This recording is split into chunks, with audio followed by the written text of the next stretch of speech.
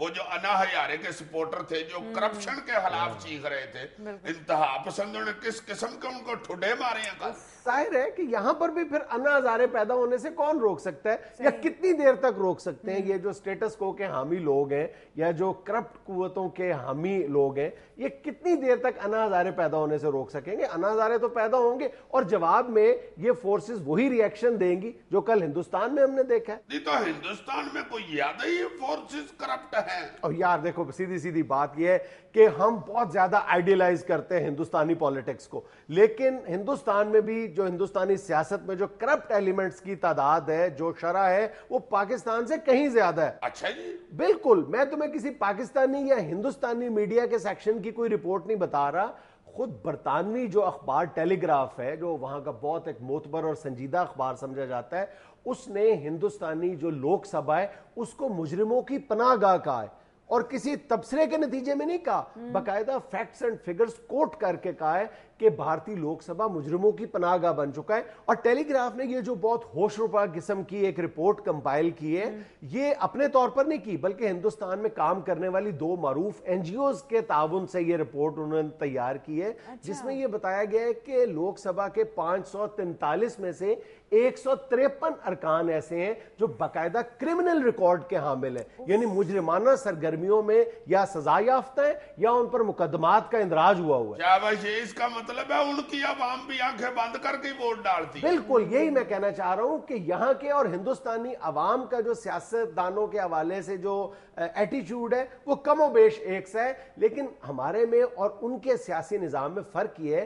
کہ وہاں پر جو ادارے ہیں ان کا استحکام برقرار ہے، وہ کسی چیز پہ کمپرومائز نہیں کرتے. یعنی جہاں پر بھی گرفت کرنے کی ضرورت ہے وہاں پر وہ بغیر کسی دباؤ کے اپنا کام، اپنا فرض جو ہے وہ سب سے مقدم رکھتے ہیں. ظاہر ہے جی کہیں نہ کہیں کو اچھا چیک ہے تو وہ ترقی کر رہے ہیں. بالکل. اور یہاں پر عالم یہ ہے کہ یہ ادارے جو ہیں ان کرمنلز کے ساتھ مل جاتے ہیں یا یہ کرمنلز جو ہیں ان اداروں کو اپنے دباؤ میں لے آتے ہیں. ہائے ہائے ہائے، بڑی تعداد ہے یار ہندوستان میں کرپٹ سیاستدانوں کی. 153 لوگ ہیں اسمبلیوں میں. یہ صرف میں سیاستدانوں کی بات نہیں کر رہا، لوک سبھا کے منتخب ارکان کی بات کر رہا ہوں، جو وزیر بھی ہیں. نہیں 153 تو لوک سبھا کے ارکان ہیں، لیکن ان میں سے 9 ارکان ایسے ہیں جو منموہن سنگھ کی کابینہ میں شامل ہیں، یعنی وزیر ہیں. تو ان پر کس قسم کے مقدمات ہیں؟ ہر طرح کے قتل، اغوا، ڈکیتی، اغوا برائے تاوان، آبرو ریزی، معمولی جھگڑے، ہر طرح کے کرمنل کیسز ہیں ان لوگوں پر. شاباش یار. اور 11 ارکان پارلیمنٹ مختلف کیسز میں جیل میں ہیں. اور اس حوالے سے اس رپورٹ کے مطابق کوئی بھی ہندوستان کی سیاسی جماعت جو ہے وہ بچی ہوئی نظر نہیں آتی ان کرمنل سے. یعنی کانگریس میں بھی ہے، بی جے پی میں بھی ہے، بہوجن سماج پارٹی میں بھی ہے، یعنی کمیونسٹ پارٹی آف انڈیا میں بھی ہے. ساری سیاسی جماعتیں ایک ہی صف میں کھڑی ہیں. کوئی ایک بڑی یا چھوٹی سیاسی جماعت ایسی نہیں ہے جو یہ دعویٰ کر سکے کہ ہماری صفوں میں کوئی کرمنل موجود نہیں ہے. یعنی ہر شاخ پہ الو بیٹھا ہے. لیکن اس مقابلے میں سب سے آگے بی جے پی ہے جس کی صفوں میں 43 ایسے ارکان پارلیمنٹ ہیں جن پر سنگین نوعیت کے مقدمات درج ہیں، اور ان کے ہاں کچھ ایسے نایاب تحفے بھی موجود ہیں جن پر 17 سے زیادہ مقدمات قائم ہیں. بہت اچھے. نہیں بی جے پی نے ایویں نہیں بات چکی ہوئی مگر یار اس کے باوجود وہاں ترقی تو تڑا تڑ ہو رہی ہے. یہ پھر کیا سسٹم ہے؟ لیکن اس معاملے میں بھی انہوں نے بہت ترقی کی ہے، کیونکہ اس رپورٹ کے مطابق پچھلی لوک سبھا میں ایسے ارکان کی تعداد 128 تھی جو اس لوک سبھا میں بڑھ کر 153 ہو گئی ہے. مگر یار معاشی حالت ان کی جو ہے بہتر ہو رہی ہے، وہ سٹرانگ ہو رہے بات یہ ہے ہیں. کہ تعلیم کی طرف سے وہ ترقی بڑی کر گئے ہیں. معاشی ترقی بھی انہوں نے بے شک بہت زیادہ کی ہے، بلکہ کہنا چاہیے سیاسی حوالے سے بھی انہوں نے بہت زیادہ ترقی کی ہے. بات وہی ہے، وجہ وہی ہے جس کا ہم بار بار ذکر کرتے ہیں کہ وہاں کے ادارے مضبوط ہیں. تو اس کا مطلب ہے کہ حکیم بد پریز اور چاچا پدی ٹھیک کہتے ہیں کہ یہاں کی بیوروکریسی جو ہے وہ لوٹ کے کھا گئی ہے. ہم لوگ سیاستدانوں کو روتے رہتے ہیں. یار وہاں کے عوام کا بھی کم و بیش ویسا ہی رویہ ہے جیسا ہمارا ہے. اسی طرح کی جذباتیت کا مظاہرہ کرتے ہیں، اسی طرح سے ریئیکٹ کرتے ہیں، اسی طرح سے جو انتخابی نعرے ہیں ان کے پیچھے لگ جاتے ہیں.